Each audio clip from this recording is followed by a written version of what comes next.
Welcome to Extrinsic Coaching. નમસ્તે વિદ્યાર્થી મિત્રો, આ સવાલ જે છે 3dB કટ ઓફ ફ્રીક્વન્સીનો એક્ઝામમાં વારંવાર પૂછાતો હોય છે મિત્રો. આમાં જવાબમાં 50% આવે કે 70.7% આવે, બહુ કન્ફ્યુઝન થાય છે. અહીંયા સારું છે કે ઓપ્શન આપેલો નથી મિત્રો. ફોર એક્ઝામ્પલ, તમારે ગોળ પીઝા ખાવો છે પણ ડાયટના લીધે તમારે માત્ર અડધી જ કેલરી કે અડધો જ પાવર જોઈએ છે, તો એનો મતલબ શું? તમે પીઝાને અડધો કરી નાખશો તો અડધો પાવર મળશે એવું હોય? એવું ન હોય મિત્રો. ઇલેક્ટ્રોનિક્સમાં જે છે 3dB કટ ઓફ ફ્રીક્વન્સી અને હાફ પાવર ફ્રીક્વન્સી પણ કહેવામાં આવે છે. એટલે એવો પોઈન્ટ જે સિગ્નલનો પાવર જે છે મહત્તમ પાવર કરતાં અડધો થઈ જાય. પણ મહત્તમ પાવર કરતાં અડધો થાય એના માટે આપણે જાણીએ છીએ કે પાવરને વોલ્ટેજના વર્ગના સમપ્રમાણમાં હોય છે. મતલબ P is equal to proportional to V square છે એમ તમે કહી શકો. P is equal to V square by R છે એમ તમે કહેતા હોય છો, બરાબર છે? કાં તો P is equal two I square R, આ બધા ઇક્વેશન છે મિત્રો. તો અહીંયા આગળ જે છે તમારો પાવર 1/2 થતો હોય તો વોલ્ટેજ ગેઇન જે છે એના વર્ગમૂળ જેટલો થાય, મતલબ 1/√2 થાય, બરાબર છે?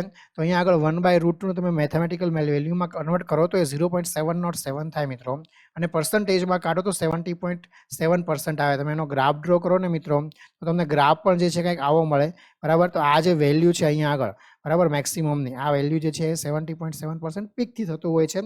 એટલા માટે યાદ રાખજો, જ્યારે પણ પાવર પૂછ્યો હોય ત્યારે તમને 50% આવે, પણ જો વોલ્ટેજ કે કરંટ પૂછવો હોય ને તો 70.7% આવે. અહીંયા આગળ તમને ગેઇન પૂછેલો છે મિત્રો, તો હંમેશા જે છે તમારો ગેઇન જે છે એ 3dB કટ ઓફ ફ્રીક્વન્સીમાં વોલ્ટેજ ગેઇન જે છે એ 70.7% આવતો મેક્સિમમ ગેઇન થશે. એટલે ઓપ્શન બી જે છે અહીંયા આગળ સાચો જવાબ આવશે.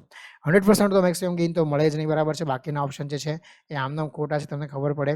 એટલા માટે અહીંયા આગળ ઓપ્શન બી સાચો જવાબ છે. તમને વિડીયો પસંદ આવ્યો હોય તો વિડીયોને લાઈક જરૂર કરજો, ચેનલ સબસ્ક્રાઈબ કરવાનું ભૂલતા નહીં. કોર્સ સબસ્ક્રાઈબ ન કરે તો ફટાફટ સબસ્ક્રાઈબ કરી લેજો. આપણા નંબર પર કોન્ટેક્ટ કરજો. ધન્યવાદ.